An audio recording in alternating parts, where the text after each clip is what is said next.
How are you doing today? Good. I have so much work to do. Good. Yeah, me too. Yeah, you too, like setting up that doctor's appointment that I told you about. I don't understand why you're being so difficult about going to speak to a doctor and setting up your next colonoscopy appointment. You're settled in now and you need to follow up with your primary care physician as soon as possible. Listen, Ava, I've already seen a doctor about this, a genetic specialist like you asked the first time. She recommended I go get colon cancer screening, which I did, and all I found was 3 polyps during my colonoscopy. Plus, I already tested negative for the MLH1 gene. I think that's more than enough testing. Anytime it's something concerning your health, you think it's a waste of time, and I have to basically beg you to follow up with a doctor. There weren't just 3 polyps. One of them was a villus adenoma or something. Even though it was benign, you may develop more later. I don't think that's something we should overlook. The doctor recommended you schedule a follow-up colonoscopy, which you have not done yet. And based on our family history, Mom, Aunt Laura, and Cousin John all developed cancer between the age of 30 and 40, and now my endometrial cancer. This is definitely not something you should overlook. Fine. This time you set up the appointment and you're coming with me this time, alright? I'd be happy to.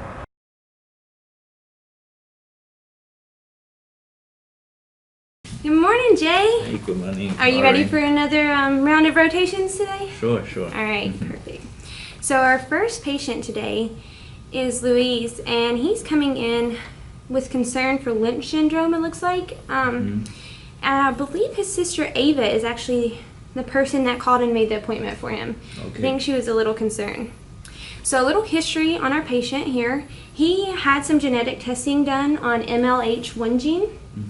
That came back negative, and it was for looking for a mutation that would be significant for Lynch syndrome. His sister does have this mutation, and she was just recently diagnosed with endometrial cancer. And they provided an extensive family history that ties in some direct colon cancer. So his mother died at age 39, and she was diagnosed at age 35. His aunt had colon cancer as well as his cousin, and then now his sister has the endometrial cancer. Okay, what's the importance for his sister's endometrial cancer? Okay, so with Lynch syndrome, your main concern is colon cancer, but the second most looked at cancer is actually endometrial cancer. And this has to do with those mutations. Okay. So that's why she was really concerned about having him checked out some more. Okay. And she wanted more testing done for his to make sure that they prevent this in him, as there was an early death in his mother.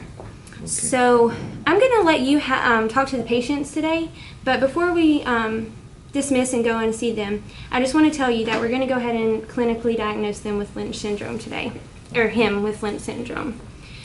And this is because, based on Amsterdam criteria, if you have 3 affected individuals over 2 generations and at least 1 diagnosed under the age of 45, then you can fall under the clinical diagnosis. Okay. So based on what they gave us, like I said, his mother died at age 39 and was diagnosed at 35. So there's our 1. And then the 2, his aunt, as well as his cousin and his mother. And then we have 3 affected individuals over his family history. Okay. It's also important that we mention, or at least I mentioned to you, that this genetic testing, even though he was only tested for the MLH1 mutation, there's much more that he could be tested for, such as MSH2, 6, and PMS2. Okay. These genes are all significant, but just because he's negative doesn't decrease his risk. So we're going to go ahead and see the patient. We're going to have him return for a 6-month checkup, and we're going to refer him to a genetic counselor based on his diagnosis that we're going to give him today. Okay. He needs some preventative screening done regularly, and I'm going to just to let you talk to the patient and tell them what's going on today, and then I'll be there if they have any questions. Okay. Do you have any questions? No. Okay, and I'll just let you go ahead and get a plan ready, and then we'll go see him. Okay. Thank you. Perfect. All right, let's go. Okay.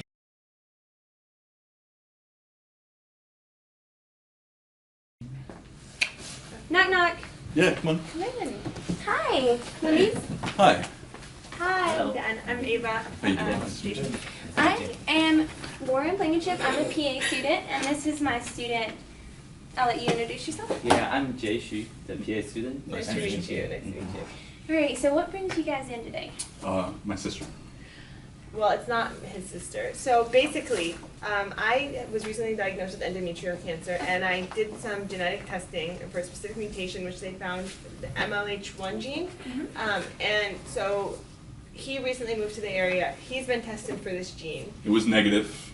Okay. It was negative, but I mean, I just think that there's something wrong here. Like, he also had a colonoscopy. They found 3 polyps and something about some adenoma, which they say was benign. Benign. Yep. And he's just very quick, to just assume that nothing else is wrong. But I just don't think it's ironic that, I have this endometrial cancer and we have cancer in our family. So I'm just a little concerned. And he doesn't want to be here, but No. he has to. Okay.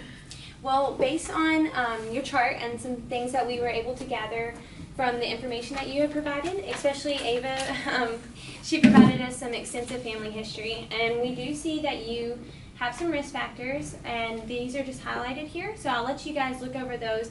And Jay is just going to explain a little bit about what's going on.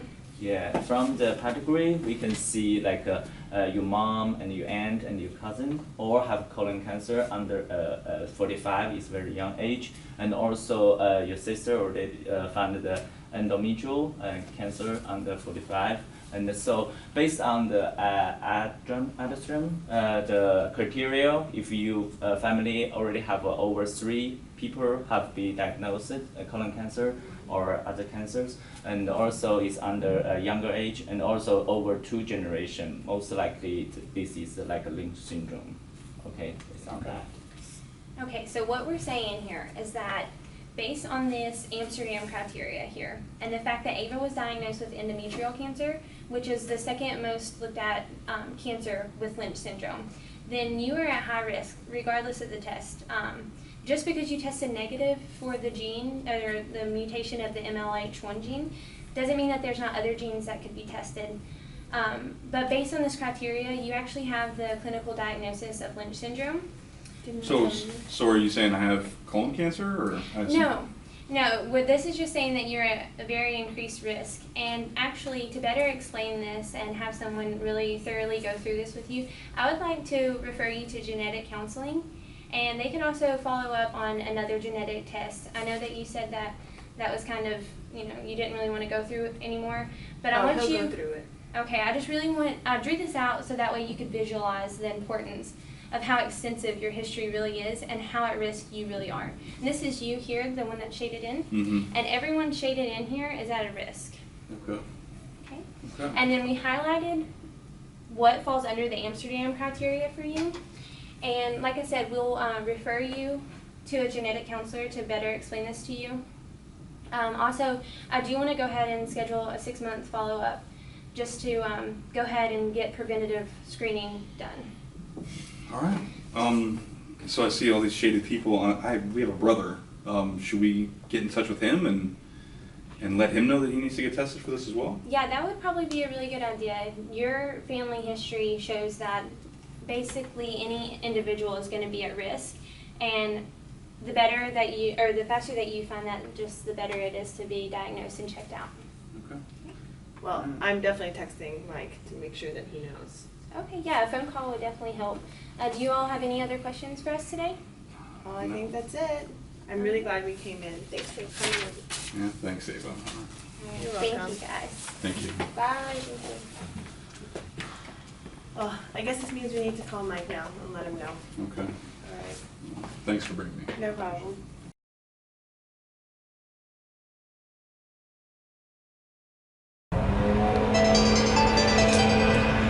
What's she calling me about this time? Hello? Hello? Hey, Ava, how's it going? Hi, just your favorite.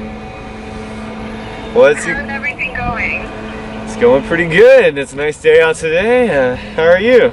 Good. Well, I was just calling to basically tell you that I'm right again, as usual. I just took Luis, our brother, to the doctor's office because he refused to go. I just knew that there wasn't something right, and the doctor basically clinically diagnosed him with Lynch syndrome.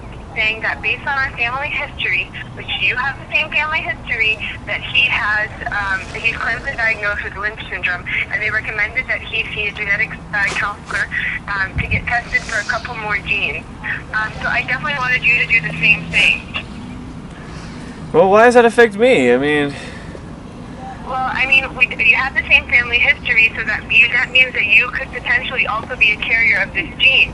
Even though his colonoscopy was benign, it still could mean that he still has Lynch syndrome, and they've now clinically diagnosed him with it.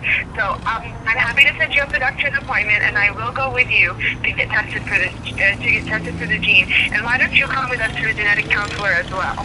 that sounds like a lot of work, but I guess if it's alright, I won't escape you, so you'll just keep hounding me until I do it, so I might as well do it. Yes, you will. You will do it, trust me. Alright, Well, I'll talk to you later. bye. Bye.